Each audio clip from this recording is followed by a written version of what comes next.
Hello and welcome to Steels Talk, the official Stocksbridge Park Steels podcast. I'm your host Adam Allcroft, and even though I'll probably say this every time, we have a brilliant episode for you. Today's guest is arguably one of Stocksbridge's greatest ever managers, Peter Rinkcavage. He had a 4-year spell at the club between 2003 and 2007.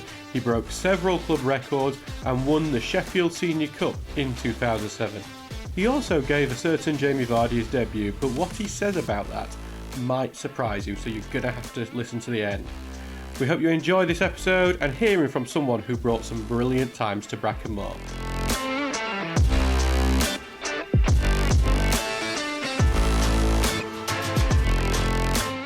Hello Peter, well thank you for joining us on Steels Talk today. No problem, Adam. Thank you for inviting me. So we gave you a little introduction before. The thing I've noticed that you're up to now, you're the assistant manager of Kiverton under 10s. Yeah. Actually, I've left that now. My son's got a bit older, that I've left it on there. By far my favourite role, it says, doesn't it? Yeah, it does. So what is it about that that's really made you fall in love with that side of the game? To be honest with you, when I came out of management, I'd sort of had enough, and I was never going to go back into it at all. But my kids, both my children, play, so I sort of got roped into doing the Kiverton under 10s assistant manager role, which I enjoyed. I'm now the manager of the Rotherham Girls under 13s. Oh, fantastic! And I've run Rotherham under 14s and 15 boys as well a couple of years ago. So I've sort of got pulled back in after thinking I were retiring to the golf course. Oh, so football's just that thing, isn't it? It never lets go, does it? It doesn't, and I was asked by the managers and other parents if I'd get involved, and it's hard to say no when you feel like you've got a little bit more to give back.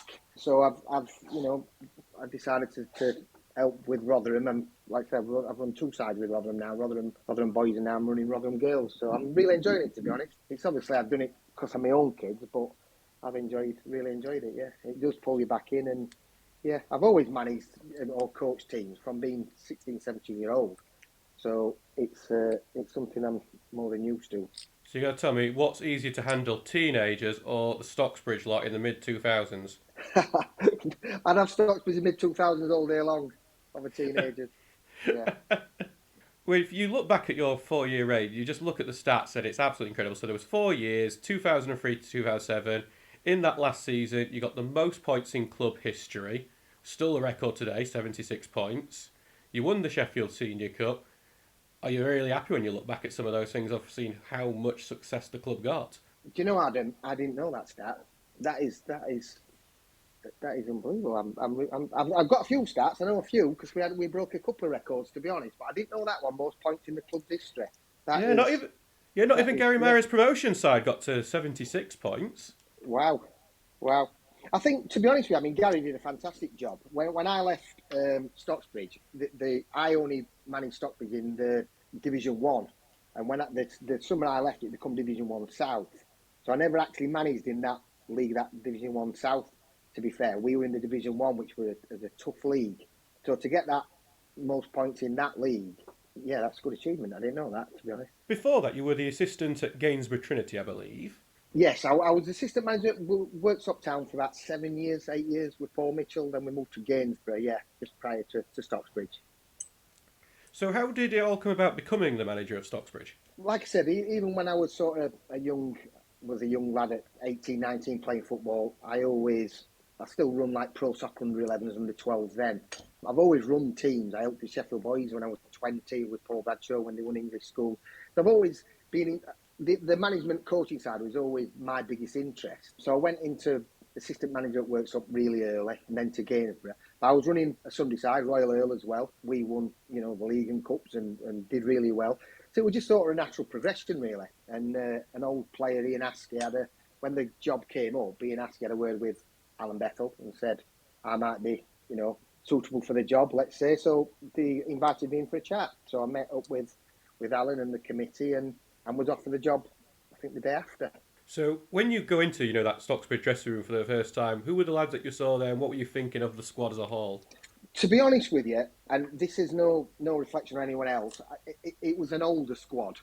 I think in that time and before it, or whatever, like I say, it's not criticism of anyone. I think it was sort of a club that a lot of players went to on the way down, being at the bigger clubs in non-league, and they're on the way down, and Stocksbridge was sort of the last hurrah sort of thing. So getting the age of the squad down was a big priority at that time, and to get younger, hungrier players. You know, we didn't have the wage bill to go and get the players who were already at the peak. We had to sort of shop a bit further down and look for players that might come through and become good players for the club. It's amazing how similar that is when I talk to Ian Richards as the manager now. Right, yeah. Well, Ian was one of the players that I had. I think I inherited Ian, to be fair. I think he was already at the club, but he was a good young player, really hard-working lad. I had some good times with Ian. Ian was one of them where he's a clever boy as well, and he's an intelligent lad, and if they'd have said he's a future manager and you changed him, Ian would have been in that top three, I would have thought would have gone on to manage the club as well as play for him. So from those 4 years, what were your best memories of that time? It's $1 million question, Adam, because we had lots. We had some really, really good times, and we had some difficult times as well. And a lot of things happened that were sort of out of our control that we had to deal with.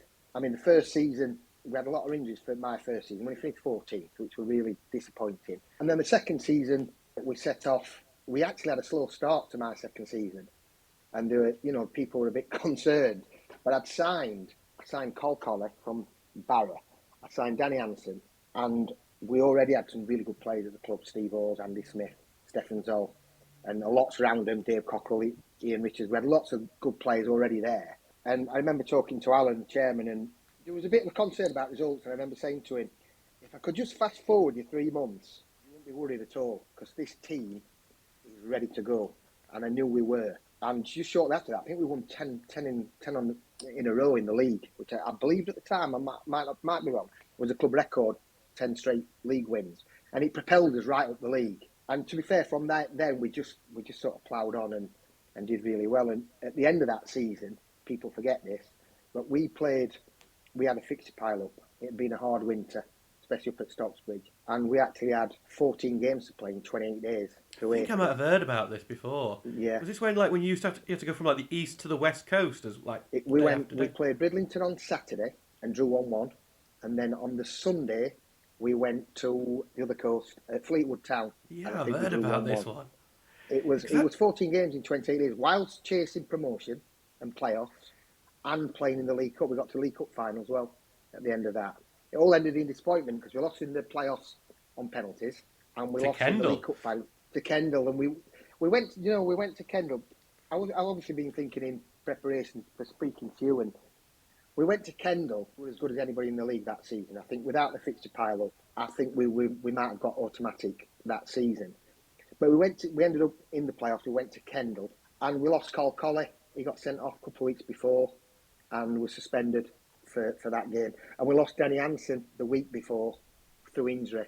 So we went to Kendal in the playoff semi-final without, arguably, our best 2 players, or as most important 2 players. They were big, strong lads, and everyone sort of fed off them. And we went without them. Played ever so well.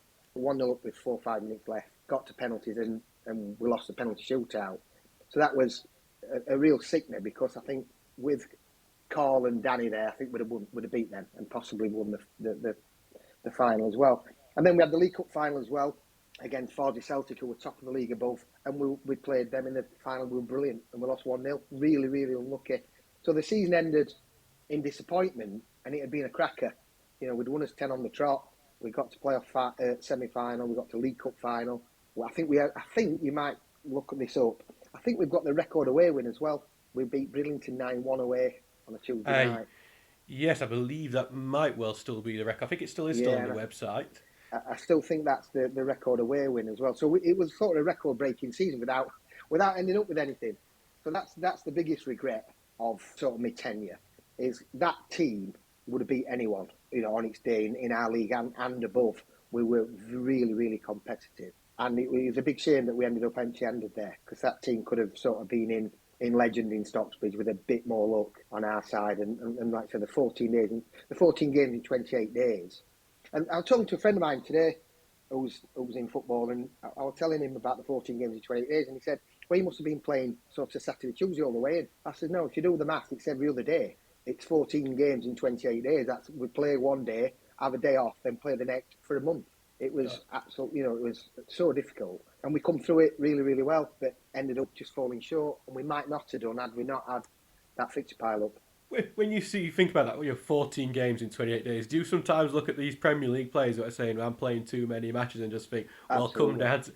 come down to us and be travelling from Fleetwood.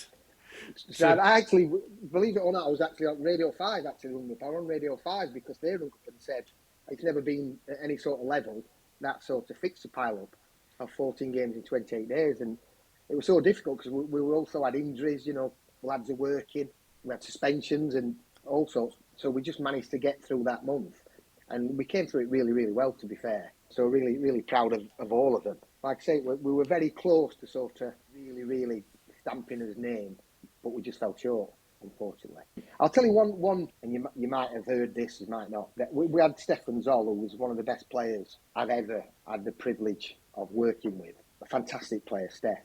And we played Marine. Stocksbridge fans remember this, those that were there. We played Marine in the semi-final of the League Cup, and Marine were top of the league above, and we were about fourth in our division, and we played them at home. And Ian's brother, Duncan, who was a lovely lad, great, good player, tenacious, managed to get himself sent off after 7, 8 minutes. So we're down to 10 men against top of the division above, and backs against the wall. And just before half time, Steph took about 4 on from the halfway line and slotted the pass keeper to be 1-0 up. So 1-0 up at half time with 10 men against a really good Marine team. And then second half, they pile pressure on us, and they got a corner. I remember saying to Jason, maybe my assistant, they left Steph and Zoll 1-on-1 on the halfway line. I remember saying to Jason, if we could clear this, Steph's in. They've left him 1-on-1, and the ball come in, and Scott Lowe put his big left foot on it, put his foot through it to halfway line, and it went straight to Steph. And he controlled it, turned, and then everyone stood up and thought, here we go. And he took the kid on, took it round the keeper and scored,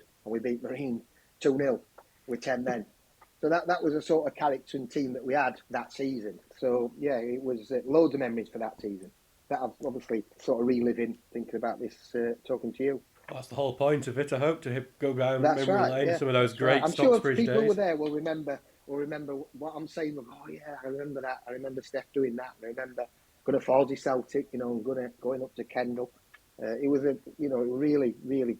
I remember on the 10th win in a row, we won 10 in a row, and we went to South Wales to make it 11, and we drew 1-1. And we took quite a few fans with us that day. We were on a real roll, and we drew 1-1 and kept the unbeaten run going, but it stopped the winning run. But yeah, there are lots of great memories. I'm sure, like I said, the people who were there will also hopefully relive. Obviously, the bit of silverware you can say that you brought back to Brackenmore was the Sheffield Senior Cup the following year. What was that run like, getting to the final, then beating obviously your old team and then eventually it was really new good. team Worksop? The summer after the playoff defeat and the League Cup final, this is where it was a little bit frustrating, because that was the time for us to kick on. And as everyone knows about Stocksbridge, there is restraints, financial restraints, which I totally understand. I understood it then, I understand it now. You've got to keep a club running, that's the most important thing. But as a manager, you want it to kick on that summer. We lost Carl Colley, we lost Mick Goddard, who came in and scored loads of goals for us, especially on that 10-match run. Fantastic player for us. And we lost Danny Hansen to Gainsborough. So we lost some really good players that summer. Although we did really well the season after, we actually weren't as good a team as the season where we actually won nothing. But we went on a good run. We were really unlucky in the league. I think we just finished a point outside playoffs on the last day of the season, and then played Worksop, my old team, and then new team in the final. We were brilliant at Hillsborough, and we had Steve Hawes and Neil Redfern in centre midfield. We had some good players playing for us that night. And we won 2-1, and it was a great victory for us. And it was nice to get some silverware, on the back of 2 really, really solid seasons. So yeah, Neil Redfern, actually, I've noticed, because he actually played a few games. It's not like when you see, the legendary former Stocksbridge players, and you go on Wikipedia and it says Chris Waddle who made an appearance. Yeah. Neil Redfern actually stuck around for a bit, didn't he? He did. I spoke to Neil on the phone, and he came in, and he was absolutely brilliant. I loved working with him. I was like a sponge to him and sit next to him on the coach and ask him all questions about football and management and coaching. And he was really good influence in the changing room. I think he was 41 at the time. And then at Hillsborough, he played centre midfield on the big Hillsborough pitch. Played really, really well against a side. Works up with a Conference North side. They just got relegated, but they were a Conference North side. And obviously we were a Division 1 South. So there were 2 divisions between us, in essence, during that season. we scored 2 great goals and deserved to win that match. So that was a really good win for us. It happened to be my last game in charge, actually, but it certainly was a nice way to sign off. Because you've had a few like big characters in your dressing room. You mentioned Carl Colley, and I've watched that Under the Cosh interview he did a few months back recently, and you could tell he was an absolute character. It must have been a bit of a handful for you.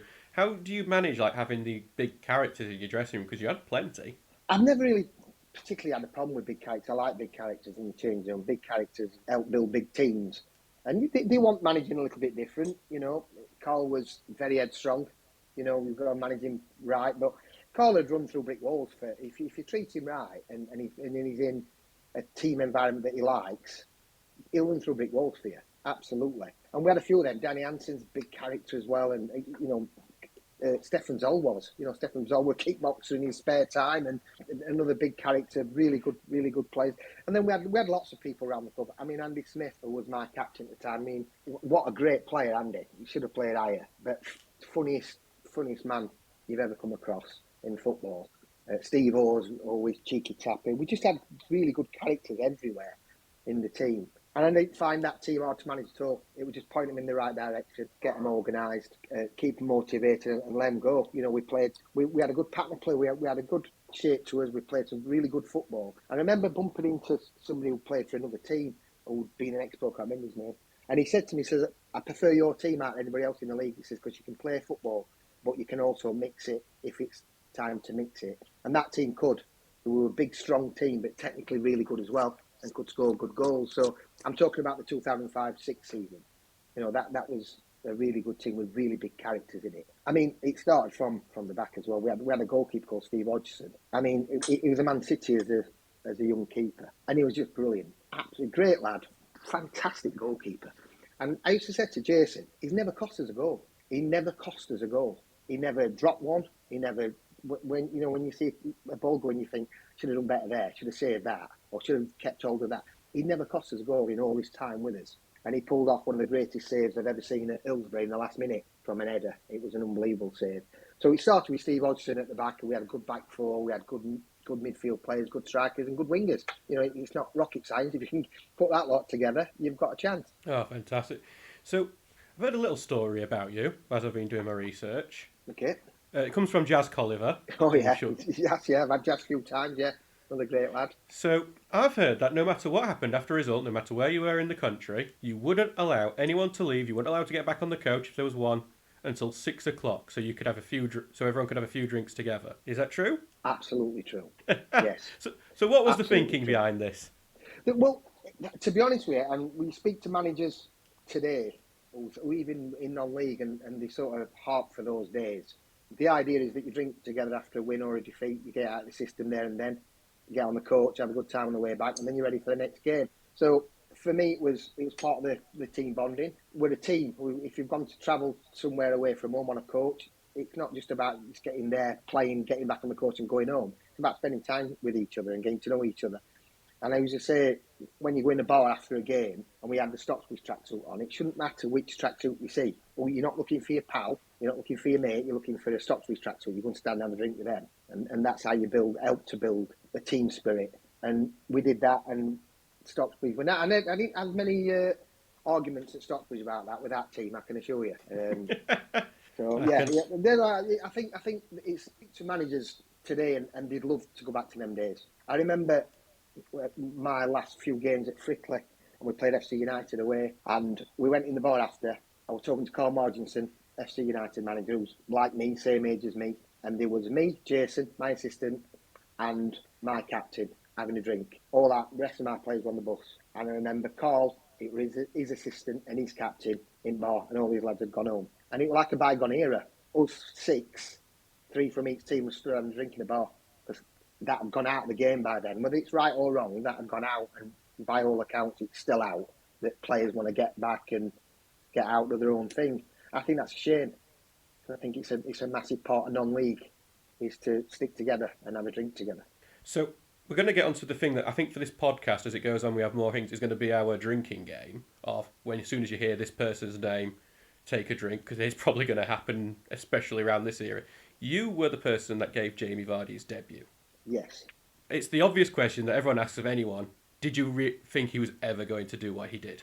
It's $1 million question, that one. I can't take any credit for Jamie Vardy, and he wouldn't give me any, nor do I want any. Jamie was really young when I was there, and I had a really good team that was winning every week. So even though he played a few games, he didn't particularly shine, he didn't particularly do it. We had a good team anyway. I don't think he particularly settled into that team. I think his head were all over the place at that age. So I can't take any credit for Jamie, nor I've ever tried to. What I can take credit for is a tweet. You can't delete a tweet or put one in hindsight. A tweet, I think in 2012, where I put there's no level that Jamie Vardy can't play at. There's no boundary or ceiling to where he can go. And at that time, I think he was at Halifax. What you don't get at that age is when you see really good players in non-league, and I've seen lots, and everyone involved in non-league seen lots of really, really good players. And they don't get that break, they don't get that chance. And Jamie basically banged everyone's door down. You know, he got into the Stocksbridge team and was the best player in the league. He went to Halifax, best player. Went to Fleetwood, best player, you know, at Fleetwood or in that league. And then he went to Leicester and become their best player. He went to England and scored. Jamie didn't wait for people to sort of give him a chance. He just banged everyone's door down. So absolutely credit to him. But like I say, it's not something I can take any credit for. I wish I could. In fact, if anything, I'm the only man who's ever left him out. But he was only a young lad. And to be honest with you, I'll tell you a little story. He wasn't in our team. He'd been in and out and played a cup final in Millmore, one of the last games at Millmore. And we played aside from Doncaster. My old friend who was playing midfield with Dean Barrick, played for Wednesday and rather than what have you, he was playing for the team. And I sat in the stand and watched our reserves play. And Jamie Vardy was absolutely fantastic. Fantastic. And I rung Jason, assistant manager, on the way home and said, we've got to get Jamie involved next year. So I've just watched him and different level to what he were when we last saw him 4 or 5 months ago. Fantastic. And then we left 2 weeks later. So I did try to sign him for Worksop as well. They signed the contract. So yeah, obviously he is now, but like I say, I live by that tweet in 2012 when I said he's got no ceiling, that lad, because I didn't think he had a brilliant play. I think you're the first person who's managed him who hasn't claimed you're the reason for all the success. No, like I said, I wish I could, but I don't. And people ask me that all the time. You give him Vardy, and I always say I did. I can't take any credit for it. You know, I was out the door as I'd left as he came to the fore. To be honest. But obviously, because he was in the reserves for a while, you know, playing in the Sheffield and Hallamshire League, which is just mad to think everything. Because I think a lot of people start the story when he started playing for the first team at Stocksbridge. No, he was at step 11 of the entire thing. Absolutely, he was. And to be honest with you, when he played for us, he didn't really pull any trees up. He played a FA Cup game away for one, played once or twice, I put him on as sub a few times. Didn't really, but nobody at the club was banging the drum either. You know, if you've got someone like him below in the reserves and what have you, or under 18, nobody was really banging the drum about him. And then he just sort of, from that period, from that Christmas, and just came onto the scene, and it's just been upwards all the way for him from then. Because that was the question I was going to follow up with. Because was no one from the reserves or anyone in the club who watched reserves saying you should keep an eye on this lad, you should watch him because he's going to be the next big thing for you if you... No, I'd watched him myself, so I'm not blaming anybody else at the club. He just, at that age, you know, it's about where you're at, isn't it? I didn't really know him personally, and it's where you're at in your life, isn't it? And I think he got to a stage where he sort of probably found himself at 18 or what have you, 17, 18. He was only a young lad when I had him. Sort of found himself, found his feet, and away he went. I mean, he got released from Sheffield Wednesday, didn't he? I think at 15, 16. I think it was, yeah. Yeah. So, you'd like to say he was a late bloomer, but at 18, 19, he looked like he could take the world on. So something happened in that couple of years that got him going and moving. So credit to him. So you mentioned it's about opportunity for players from non-league to get into the EFL and become professional either again or a time. Is there any other people you think that you manage that you think if they had been given a chance, if they had got that trial, that they could have gone on and had a productive professional career? Yeah, few. Yeah, I think there were a kid I used to play with called John McFadden. He was a fantastic player. Didn't get his lifestyle right off the pitch, and that was his reason, but fantastic player. And Gary Townsend, which a lot of Stockbridge fans will have watched over the years, play for Worksop Town. Fantastic player. 6'2", light lightning, great left foot, can edit, pass it, score, both feet. Fantastic player. But Gary would, if we were sat here now, would say, yeah, we're good, but I didn't really want to do anything else. He just wanted to play with his mates and play for Worksop, and he was happy doing that. But fantastic player. I think you see it throughout non-league. Non-league players are good players.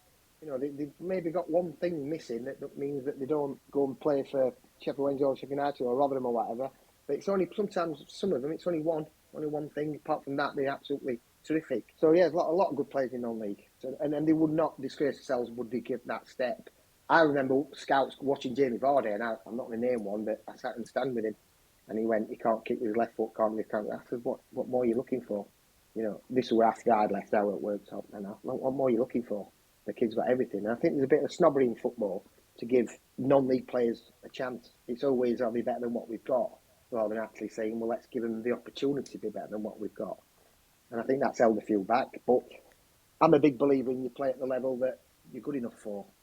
If you have a full career in non-league, you're good enough to be a non-league player. If you have a full career in Division 2, you're a Division 2 player. Jamie Vardy's good enough to be a Premier League and international, so that's where he's played. I don't particularly buy hiding behind whether he had a chance or not. I don't think there's a little bit of snobbery in league football for non-league players. Do you think that might have changed a bit now? Because there are quite a few players from Stocksbridge itself have gone on to be professionals, and I think a few from the Worksop days did as well. Yeah, there's always some, isn't there?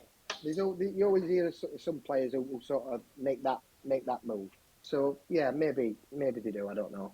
I've just seen a lot of players where you think, maybe he would deserve a chance. There's always some reason why they don't. So let's go back to 2007, and obviously that winning that Sheffield Senior Cup final. Obviously, it's not long afterwards. It might have been on the day. I'm not too sure of the timings. That it's announced that you're switching sides and you're heading over to the team you beat in that final. What was the thinking about that? Was why that was the time to leave, and why that was the time to take the Worksop job?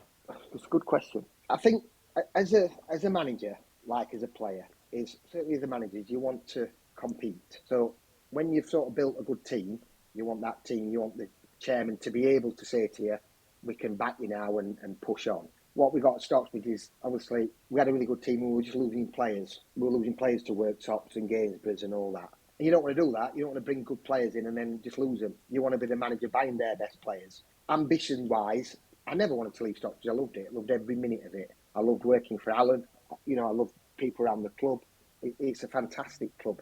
It was just time to move on. An opportunity came along at Worksop Town, which is a big non-league club with better wage bill. It means that you can go and compete. So it was sort of now or never. I'd played for Worksop. I'd been assistant manager there. All my in-laws are from Worksop. I've spent a lot of time in there over the years.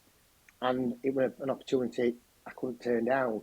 Having said that, the day that I went to Worksop was the first sort of nail in my managerial coffin, because it was, in hindsight, a totally wrong move for me at that time. It was the right club, wrong time. You might be aware that, first season we just took over a relegated club. I don't want to get in talking to Worksop. I'm aware it's a Stocksbridge. Oh, you could talk about work. I'm sure Worksop fans might notice it and go, "Ooh, we're listening and see if we're mentioning." Just scanning across, waiting to hear Worksop mentioned. Yeah. Well, Worksop had just got relegated, and I'd been used to Stocksbridge when we did a pre-season at Stocksbridge where we had the first team. We used to train on the field side, and they'd be the first team training, then the reserves. You'd have the reserves a bit further down, and then there'd be under 8 teams down there, maybe a couple of junior teams. And there might be 80 players on that pitch on a Tuesday, Thursday night pre-season, and the whole club's getting ready for the season. And the first training session at Worksop was on a ground that we sort of just went on. We didn't have one to train on. We just sort of said, we'll go on that field there. And there was 8. We had 8 players, and I took 3 of them. So we had 5 players there. There was no structure to the club. There was no reserves, no under-19s. There was absolutely nothing. And then we lost the ground after a year as well. Howard Raymond decided to take the ground back. So I was, again, record books. I had 4 seasons at Worksop, and had 4 different home grounds. So I played at Sandy Lane, then Hucknall, then Ilkeston, and then Retford. So I only played at Sandy Lane once for 1 season, and we finished in 8th in the Premier, and did all right, ready to build. And then Wadesville got pulled, and ground got pulled, and it was a nightmare, to be fair, in the end. And it was sort of a dream turned into a nightmare. So leaving Stockbridge for Worksop, it seemed like a great moment in time. And if I had my time again, you'd probably still do it, because it's a good opportunity, but it wasn't the opportunity that we hoped. No fault of Worksop Towns, no criticism of them at all. It was the the ground got took away from us. Simple as that. And then the financial implication of that was, horrific. We know that Worksop are back on their feet, doing really well. At the top end of the Northern Premier League, Premier Division, fighting out with Macclesfield at the moment. Are you quite pleased to see how well they've been able to recover Absolutely over the years? delighted for them. Delighted for them. I like the chairman. I like people around the club. Absolutely delighted for them. It was for me. It was just wrong. Right club, wrong time, and couldn't really show them. What I could do. It was just a defensive 4 years of trying to keep the club afloat and trying to get to the next week, rather than trying to build something. We kept getting a wage bill and then getting that slashed in a wage bill, and we kept signing players, building a half-decent team, losing the whole team, and then trying to build another one. It was just a firefight for 4 years. And supporters, no respect to them, but supporters aren't bothered what's going on behind the scenes. We want to see a winning football team. We couldn't produce one. Off the field was disaster zone. So it was really difficult. And being, off from Worksop myself, a lot of family there, it was a really difficult time just to try and keep his head above the water. And I sort of carried it, you carry them problems as manager on your shoulders and with little help at that time. So overall, if we look back on your managerial and coaching career, Stocksbridge, Worksop, Frickley as well, are you proud of all the years that you put into non-league football? Yeah, I think there's some regrets there. Every job. I was ready for that. I thought I did a good job, a good solid job. We were very close to sort of greatness, if you like. I was ready for the Worksop job, and then that sort of went pear-shaped through. I'm not saying nothing was my fault, but no particular fault of my own. And I would beat after that. He sort of beat me up. I went to Frickley straight after Worksop, and I shouldn't have gone. That was a mistake. And they cut my wage bill within a few months. And I would beat. I'd had enough, and I just come out of it. And I think if Worksop would have been the right job, I would have stayed at Stockton and gone somewhere else. I think my career would have been a lot better. I think it was better than what I ended up being without sounding big-headed. I think what I did at Stockbridge, I could have done somewhere else with a better wage bill, given the opportunity. That didn't really have it. And a friend of mine who I'm not naming him, I'm not embarrassing, but he bought a non-league club.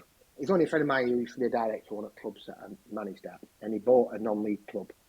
And he met me on the motorway at the service station, and he said, I want you to come and manage my club. And I just said to him, how much money are you putting in? And he said, I'm putting in about £80,000 of my own money this year, hopefully a bit less next year, blah, blah, blah. I'm going to do this, we're doing this, we're building this. And I said to him, look, if you're putting £80,000 in, on the other side of this table, you need a really hungry manager, who can absolutely live it 24/7 and do a good job for you. I says, and I'm not that person anymore. 5 years ago, 10 years ago, I'd have absolutely snatched your hand off. I said, but I'd be sort of nicking your money because I'm done. And I was mentally finished, to be fair, and I come out and I've spent 20 years in non-league and I've barely been to a non-league ground since I left. And without any real regrets, I had an opportunity, not naming times and what have you, to go back to Stockbridge. And it was over for me, to be honest. Worksop beat me up, and then Frickley as well. And I just thought, I don't need this. We don't get paid enough for the pressure that we're under. You need to be able to have a chance. So I'd had enough, really, and I've come out and I have no regrets on what's happened. And my time at Stocksbridge, like I say, I've enjoyed reliving it because it was a fantastic team. And I enjoyed my time at Worksop to a certain extent. You just got to get stuck in. But I'm glad to be out and never wanted to go back in. People think when you're out of work, football manager, that you're looking for jobs. Well, nobody can accuse me of that. So I've never been to a non-league ground since. It was over for me. And I've really enjoyed the junior stuff. I've enjoyed managing. My Rotherham team won the Cup at Hillsborough a couple of years ago, which was nice. My son playing Rotherham under 14s. York's Cup final at Hillsborough, we won that. So that was nice. We won the Yorkshire League the year after. So we've had a bit of success, in junior football, which I've really enjoyed. And my Rotherham under girls are currently top of Yorkshire League under 13. So we're not quite done yet. And that does seem to have just reinvigorated your love for the sport and the love of management. It has actually, yeah. I've really enjoyed it. It's something I've never thought I'd ever, coach or manage again. And it's only for fun. You still put pressure on yourself because you've got standards that you want to keep. But I've really enjoyed it. Good fun. The girls' side's really good. Love managing them. Girls' football. I mean, my daughter plays at Sheffield United Academy at a good level, and the girls' football is just. If you're not watching it, you don't understand what's going off in girls' football. Because it's absolutely amazing, the standard of the elite girls. Not they haven't got the depth yet. But actually, I watched Sheffield United play Aston Villa and Manchester City, and Aston Villa and Manchester. I mean, the players on show are absolutely fantastic. And the next generation of girls is going to be something else. So that's been really good to learn about girls football, and I've watched more girls football than enough. Really enjoy it. It's fantastic. Oh, that's fantastic. Well, we do have this other little feature that we like to finish everything off with. It's called, we haven't got a catchy name for it yet because we're still relatively new to this. So right now it's just called Free People. We're just going to name 3 people you've worked with, play with. It'll depend on whoever we're talking to, and just a chance to talk to them. We actually have mentioned quite a few of these people already. So the first one will be the person that you worked under as a manager, Paul Mitchell. Paul. He was like. I mean, Paul's a friend as well, long time friend, great manager, unbelievable character. Laugh a minute, but really took his football serious. Done really, really well at Sheffield United as head of recruitment. Still in touch. We had a drink with him a few weeks ago. So yeah, really, really good. Because you are a big Sheffield Wednesday fan. I am. Is it irritating knowing that someone you were very close to in football built that Chris Wilder side that basically made them become the top team in Sheffield again? Yeah, I do say that to him as well. Mitch were a Wednesdayite as well. Paul's a Wednesdayite.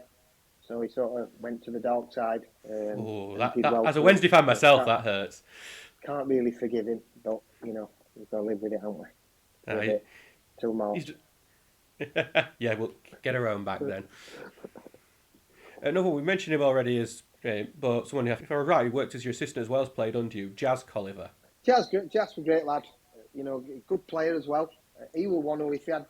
he won't forgive me for saying it, but if he had a bit of pace about him, he'd have played at a really good level, Jazz, because he was good in air, good ready to tackle well, good passer, good crosser, really good player, good lad, really well organised lad. He got into managing and coaching himself, and he was one who you would have put down to do that. Yeah, good lad. So, and finally, again, it's someone else we mentioned, and because he's the current manager of Stocksbridge, Ian Richards.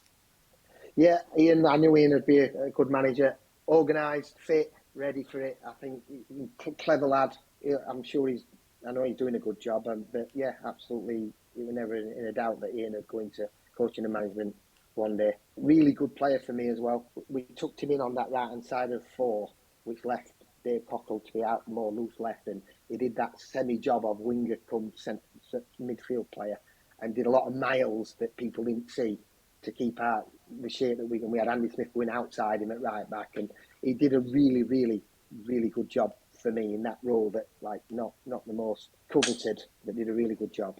Really good lad. I'm pleased. I've spoken to him for a while, but spoke to him when he first got a job, wished him all the best, and I know he'll do a good job. You're in good hands. I think a few of his players will be listening to this because they've all got quite excited at the idea of a podcast. Is there anything that... Maybe, did he ever get into trouble with you when he was a player? No. I can't. If any players are listening, I can't give them much gossip. To be fair, on Ian, model professional. Professional. They are going to be gutted. He was fit as in changing room, fit as a fiddle, ate the right stuff. Yeah, he was ultimate professional. I'm sorry. I wish I could diss the dirt, but I can't. Oh, well, Peter, this has been absolutely fantastic. It's been great to go down memory lane with you. Remember those times from, it's almost 20 years ago now. I can't believe the time. I know, like I said, when coming on here, I sort of did a bit of homework, went back through, and I've really enjoyed reliving it, thinking about all them great players that I had and, everybody around the club. And I'll definitely make an effort to come up and see Ian and the players and everyone behind the scenes, hopefully this season sometime. And come and meet you as well. Yes, nice to see each other in person rather than just little green lines bobbing up and down on a screen. Absolutely. No, Thank you very much, Peter. I think hopefully everyone is at home and wherever they're listening to this have enjoyed it as well, because I certainly enjoyed it. Thank you. Thanks for inviting me on, Adam. No problem. Thank you very much, Peter Rinkcavage. Thank you.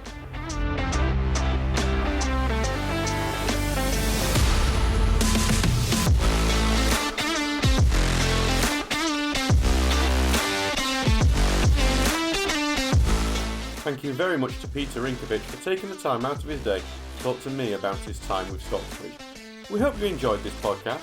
If you want to hear more, please subscribe or follow us on the podcast provider of your choice, or the ones we're currently on. We'll be back for another episode of Steels Talk in a fortnight, so we'll see you then for another great chat about Stocksbridge history or anything else. Thank you.